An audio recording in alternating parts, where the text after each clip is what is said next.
Hi fantasy managers, welcome to FPL Team Talk. In this video I'm going to take you through my wildcard guide for game week 22. I'm going to go through all the different factors and things we have to take into account when making this wildcard side. Then I'm going to take you through the team and the players, and at the end we'll look at some different options that you'll have available to hit those blanks, those doubles and all of those AFCON Asian Cup games. So if you enjoy these sort of videos, give it a like, don't forget to subscribe, and in the meantime let's get into it.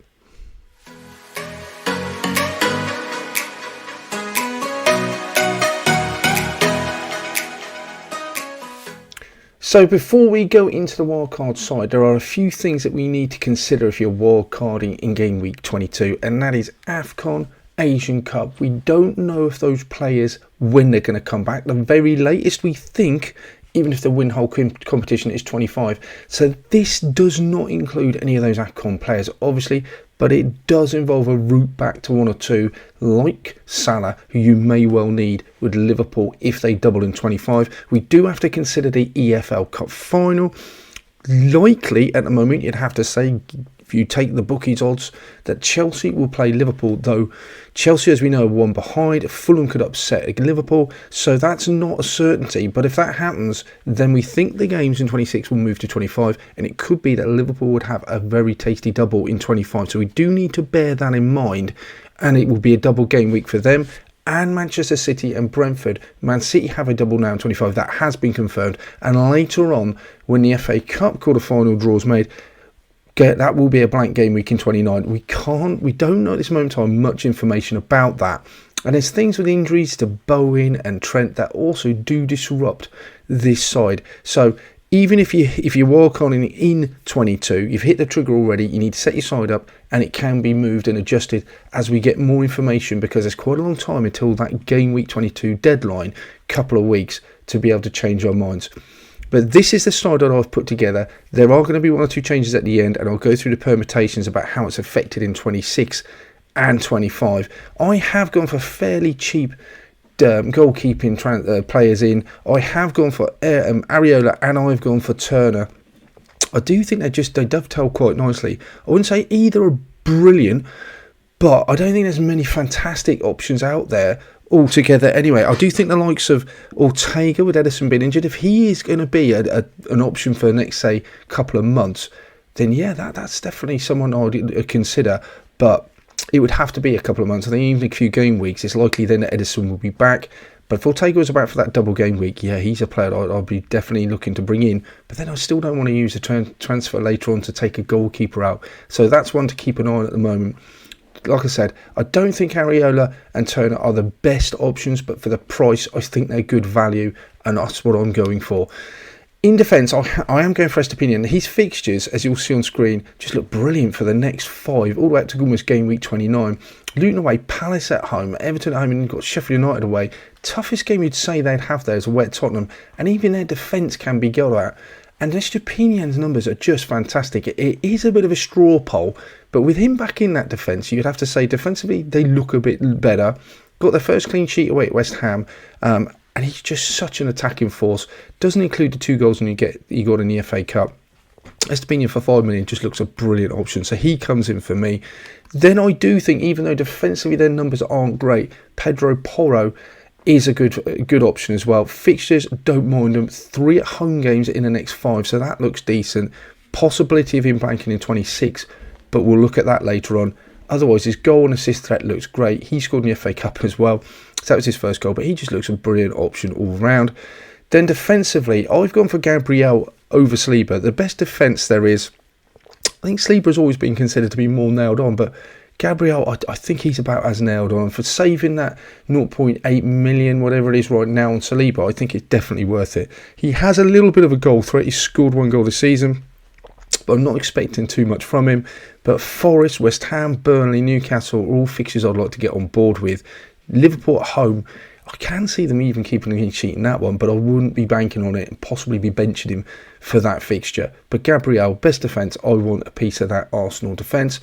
Concert I've gone for as well. Villa's fixtures look decent. He doesn't offer a great attacking threat. If I was living dangerously, you could go for someone like Moreno, but Digne on his way back, that's a risk. Cash at fullback isn't offering a great deal of threat. Pau Torres not 100% fit. I just think Konsa gives me that security of knowing he's going to play, and I'm going to need that with the blank game weeks coming up. Fixtures look fine for Villa. I quite like him. Konsa definitely comes in. And then finally, I did have this down as Taylor just to save money. So if it is an issue, you can later on downgrade this position. And then it was Branthwaite. And then I thought, oh, do you know what? For 4.2, if you have the money, Gusto looks a good option. Bench him for Liverpool and Man City, but the other fixtures look decent. Chelsea's defence, not that bad. Hasn't been all season. And with James out long term, Gusto looks pretty nailed at that right back. Decent attacking threat. He's in there. Moving into midfield then. Phil Foden is someone that I really like. Didn't get involved in the game against Newcastle in terms of goals or attacking threat, but the fact that he has a double in 25 means that I just want 3 City players, and he is pretty much the only one at the moment that you would say is going to get minutes in both games. How many minutes he gets, we don't know, because with De Bruyne back, how's his minutes going to be affected? I'm just not sure at the moment. But good double. Chelsea and Brentford at home in that 25. Burnley at home looks great as well. I love the fixtures, and I think he looks great. The other one to consider for this side, I have put KDB on. He obviously had an amazing impact in a game against Newcastle. And as we've seen, the fixtures look great. His underlying stats are not going to stay at 3.5. But we know what a creative force and what a reminder it was the other day. He should have an FA Cup game to build up some more fitness. And by game week 25, can we see him playing both games?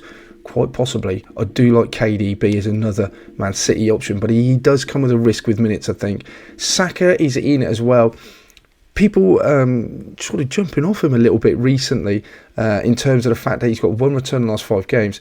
Did get that goal. I think his online stats still look great. He's on penalties, of course. That doesn't even include his penalties XG. And he's absolutely nailed in an Arsenal side that's good going forward. For me, yeah, he's absolutely in. I think it's easier for me because I did have him as 8.5. 9.1, he is a little bit more expensive now. With this draft side, though, you can afford it, and I want him in there. Other one I think has to come in. I'm not going to talk too much about Cole Palmer. We know how good he is. Pens, nailed. Fixtures look okay. Don't mind benching him, but for the price at 5.8, I don't think you can afford to turn that down. And the last one, he's open for sort of options. You could go to someone like Gordon, depending on how much money you've got. I've done this draft on a very cautious side, assuming that you don't have perhaps as much money as 101, 102 million. So this side is quite affordable. Garnacho looks nailed. Talismanic, you'd say, almost so far for Manchester United. 3 goals, 2 assists. Decent goal threat. And the thing you like about Garnacho is that he has more goal threat than assist threat. So that's always nice. And the fixtures look decent. I know Man United not firing, but for 4.8, what he enables you to do and who else you get in this side, I think he's really valuable. He allows you to go to Foden, to Saka, De Bruyne. If you wanted to upgrade him and you had the money to do so, you can do. And we'll talk about different options later on. But for me, Garnacho's in the side right now, just as such a cheap enabler. Then we've got Ollie Watkins. He offers great underlying stats, goals and assists. Fixtures look decent. And he's just absolutely nailed. And that's what I need in this side, especially moving through blanks that we'll have to negotiate. If he's in, I need a less headaches, and he offers great underlying stats. So Watkins definitely in there. Again, you've got to make sacrifices with his side, and one of them is, I don't know if it's much as a sacrifice really. As long as he gets minutes, João Pedro is a great option. 7 goals, 2 assists. Great fixtures, as we've seen with Estepinian, all the way up to 29. I do want Brighton players in my side. I was tempted with Gross as an option, but I'm just not convinced about him. And there's no one else really that I know is going to get the minutes. Yeah, Pedro started the last 3, and the fixture's great. On pens, if he plays, continues to get the minutes, then at 5.5, he's a real bargain. And then finally, is it controversial? Haaland has got to be in this side. Now, I also think that you're going to want Salah in my side, in this side, in game week 25. So unless I'm booking in a transfer for Salah and Haaland, which I don't really want to do, and there is a chance that Haaland is back for 22, unlikely I think it is, because Guardiola said won't be back until the end of the month of January, but I think he's definitely going to be back at some point. So I do like the fact that he's got to come in for game week 25. So if you want to take him out, you can obviously have any other option, but he's got to come in for 25 for that double for me. There's even a potential, I think, for a triple captain, depending on how well he's recovered and how many minutes he's got. So that is the entire side. I think there are lots of options we talk about. KDB to get Salah in this side when he comes back, and you are going to want Salah in this side for game week 25. The easiest route that I can see is you go down, you upgrade Saka to Salah whenever he comes back from AFCON, and then you have to downgrade Watkins to either Acuna or Wood. That almost gives you an exact amount of money. If you've got more money, you could start to look at the likes of moving Garnacho up to someone like a Gordon. Don't mind that too much. Or the other option is you could save money if you want to by going to someone like Foden to a Bernardo Silva, but I don't think he doesn't. Underlying stats say he does not carry as much threat. But over the next few weeks, you might see what effect De Bruyne is going to have on the side and where everyone else fits into it. So that leaves your options open if you go Silva now, Bernardo. If you are struggling with funds, Gusto could go down to a Taylor or Branthwaite. That would save you a little bit of money.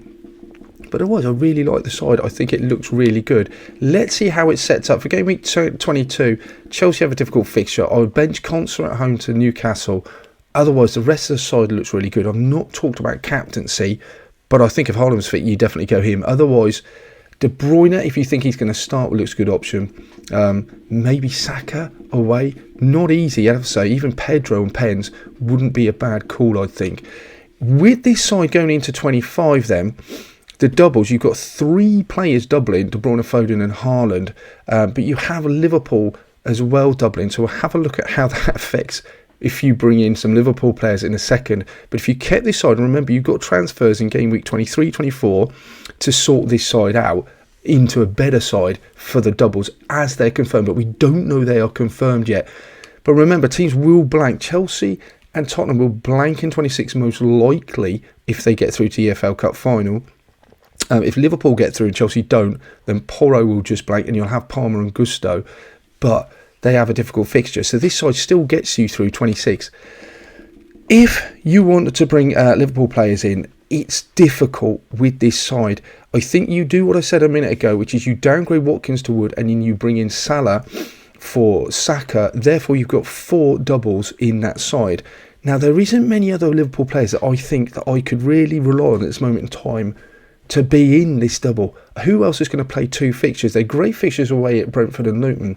Trent, there's just no way I can get to Trent and keep Foden, Salah, KDB and Haaland. If you were to go to Trent, you'd have to forgo KDB.